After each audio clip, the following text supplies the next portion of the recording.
What's up everyone, my name is Josiah, and today on Josiah Kicks, we're going to work on the turning kick. Turning kick is a fast, very useful technique to use in sparring, and I love to use it all the time.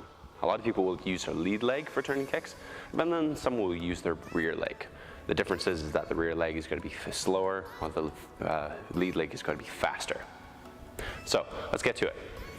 So, to perform a turning kick, I like to do it like this, which is the way of a Taekwondo kicker. Bringing your knee up straight and then rotating at the last second to get your kick in. There's a different kind of turning kick, which is actually called a round kick or a roundhouse, which takes the longer approach. So you start back here and your leg is going to take a big baseball swing around, like so.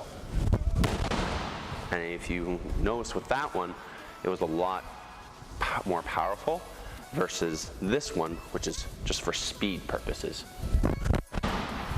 So the bag didn't have that big boom motion, or didn't have that loud impact noise, because when I'm using my roundhouse kick, there's a lot more weight force going into it because I'm swinging my entire body like that. It's like a whole body motion going in, whereas the turning kick is a straight line to my target. So if you have a circle, it's easier to go across the center of the circle, the entire diameter of it, rather than half the circumference. So straight across the circle, straight up, rotate, and then kick. So we took a straight line to the target instead of going around like so. So that's really the kind of difference between these two kicks. One is used for speed, the other is used for power, and they both have their purposes, and they're both very good techniques. Now, when we do a turning kick in Taekwondo, I want you to have 4 steps in it. First is front chamber, then turn, kick, re-chamber. And when you re-chamber, you're either going to put it back where you have your leg before, or land it in front. Land it in front like that, which is optimal because you want to land in front, land your next technique afterwards.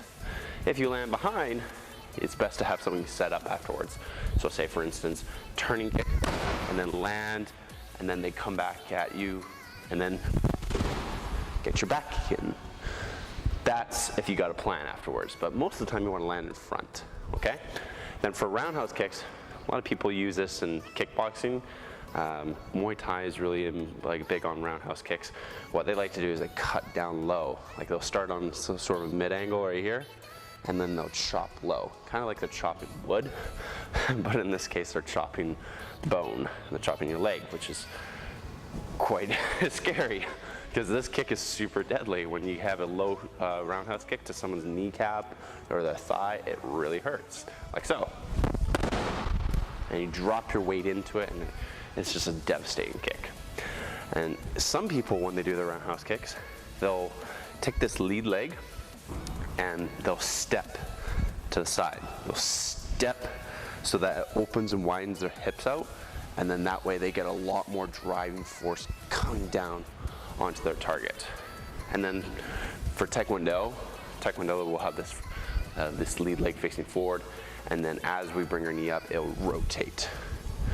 We don't usually step with that, because if we step with that, for us, that opens us up for someone using a side kick on us in sparring. Anyways, so that's the different kind of turning kick, roundhouse kick. Both very, very unique and interesting techniques to practice. So some things that you can do to get stronger at these techniques is obviously practicing the kick more, but there's some drills. What I like to do is do 10 by 10s. What I mean by that is you do 10 turning kicks on each leg. So you go 1, 2, 3, and so on and so forth, all the way up to 10. And then you would do 10 burpees, jump up, down, or 10 jumping jacks, just something that will get your body moving. And then after that, you go back to your turning kicks. And that puts your body in a state of elevated heart rate, and then you're struggling to get all those kicks going, even once you get down to 2 kicks left. So you start at 10 kicks, 10 burpees, and 9 kicks, 9 burpees, 8, 7, 6, 5, 4, 3, 2, 1. And then by the time you get down to 2 or 1, you're like, oh, you're like dripping sweat, you're tired, you're sweaty, and you're in the state of this is what would happen if you were in sparring. And in sparring, you just gotta keep on going. You gotta keep on throwing out kicks. So that's a good way to condition your body for sparring or for those kicks, to actually get your legs stronger for this to kind of turn kick. Say you use this as a wall, or just use a wall in general, and you gotta practice chambering and holding this chamber. Make sure that your heel, see my heel here, is flat with my knee. You don't want it angled like that. Obviously, it becomes a front kick. So we chamber and angle like that, and just practice kicking out from there. And we practice that. And what you'll want to do is kick and hold for maybe 3 or 4 seconds. 5 seconds, probably better. Kick and hold. 1, 2, 3, 4, 5. Bring it back in, and then do that again at least 5 to 10 times. The more you do it, the longer you hold your leg out, the better the workout you gets. I can't say how long you should do it for. Start at a lower number and then build yourself up to it, because not everyone's going to be able to do it for 5 or 10 seconds at a time. So start at something low and then build up and build up. And that's going to strengthen this side abductor muscle, which is going to hold your leg up. And you're going to feel it right here in your hip, and it's probably going to burn and feel like it's a twisting motion. But bear through that pain, you'll get your leg up higher. It's something I'm training to do right now because I want to get my kicks higher, and trust me, it hurts, it sucks, but it's got to be done. So stretches that you can do for this kind of kick is you want to do your split stretches, partner stretches where one partner will hold your leg up while you're kicking, and then just keep on raising the kick higher and higher. Get a good stretch in your adductor longus. That's the groin muscle that's here and here on either side. And that's got to stretch out a little bit longer and longer, just little bits at a time, eventually helping you get those higher kicks. And that's everything, guys. Thank you for watching. If you really like the video, do leave a like and comment. Plus, subscribe, hit the notifications so that you know the next time I'm hitting up a video on YouTube.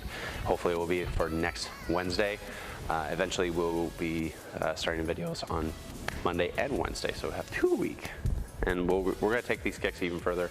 My plan is to go through all the kicks that I know in Taekwondo, and then after that, we'll start with some other kind of techniques, some drills that you can do with these kicks, and not only just drills for kicks, drills for exercises, partner exercises, lots of fun things coming up. So stay in touch.